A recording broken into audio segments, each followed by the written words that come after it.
a man quite literally loses his breath, yet remains alive through the whole process, and for much time afterwards. He goes on a strange adventure of sorts trying to locate it, being mistaken as a dead man by everybody along the way and at every turn, making for a humorous tale. I must confess, I'm surprised that every one of these early Edgar Allan Poe stories so far has been primarily satirical in one form or another. While some may be satirical on a more fundamental structure basis, or just in terms of the characters or the plot utilized, some are more satirical in terms of making a point, and Loss of Breath is one of the latter examples. This story especially, however, is also notable for being quite odd. It was a bit more readable than the past few of Poe's stories for me, but it is still quite strange and hard to follow. It was also, in one way or another, the most fun of Edgar Allan Poe's short stories that I've read for the series so far, second only maybe to A Tale of Jerusalem. On balance, I give Loss of Breath a 3 out of 5 rounded down.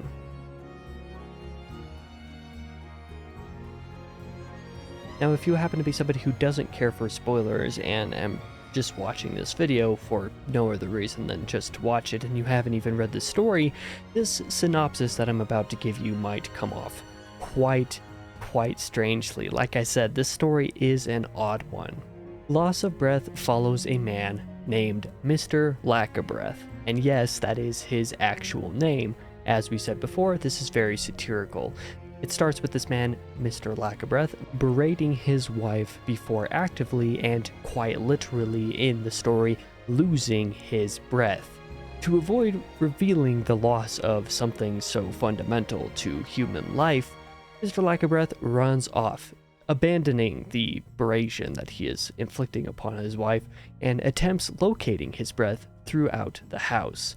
He is unable to find the breath and eventually just convinces his wife that he is going to chase a new career suddenly, and he leaves. But he does still have some work to do in the city, and so happens to be on a coach with several other people, traveling just a little bit, when somebody accidentally bumps into him, disfiguring his body in front of some occupants. There is a doctor on this coach who presumes him dead because of his lack of breath. His body is ejected from the coach along with his belongings near another man's tavern, his broken and beaten body.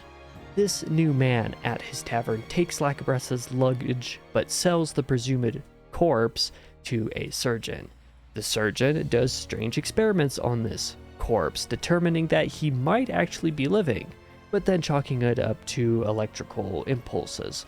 The natural things that cause certain bodies to twitch even in death. The surgeon then stores the various pieces of Lack of Breath's body in his attic. Lack of Breath eventually comes to regain control of his body and escapes the surgeon's attic through a window and winds up in an executioner's cart of all places, where he somehow, for some reason, resembles the man being transported in the cart who's being taken to execution. That man, an actual criminal, escapes the cart, later to be recaptured, don't worry. But the point is that Lack of Breath yet remains, and because the others assume that he's the person to be hanged in the first place because of the physical resemblance, is taken to the execution. But Lack of Breath, because of having no breath, is not asphyxiated at his own hanging. He instead intentionally exaggerates his spasms and twitches at the gallows to entertain the audience. He is then taken to a temporary tomb where he explores some of the other coffins, including one that he finds with a familiar figure. This familiar man is his neighbor, who is actually the recipient of the narrator's lost breath. The neighbor explains that he had gone into a seizure and a fit upon this receipt of second breath, which also caused him to be mistakenly presumed dead and transported to this temporary tomb. At last, the narrator requests his breath back, and the story ends there. As I say, a very strange story indeed. The actual plot itself gives a lot of odd places and has a lot of weird twists and turns, meeting very strange and odd characters. It is entertaining, but definitely a fever dream. That said, it is a very targeted satire. It's not just meant to be humorous, as it very much is, but it's also meant to use its absurdity and wears it on its sleeve quite purposely to make a point, with the point in this case being apparent heavy criticism against doctors and the medical practice of the era that Poe wrote the story. It targets pseudoscience, it targets common practices of societal doctors, it targets the ideas of the human spirit within these specific lenses as well.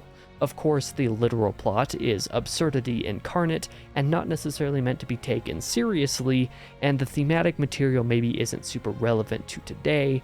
It could in its own way, but it's so hooked to the times that modern readers like me get the most out of it for sheer entertainment value.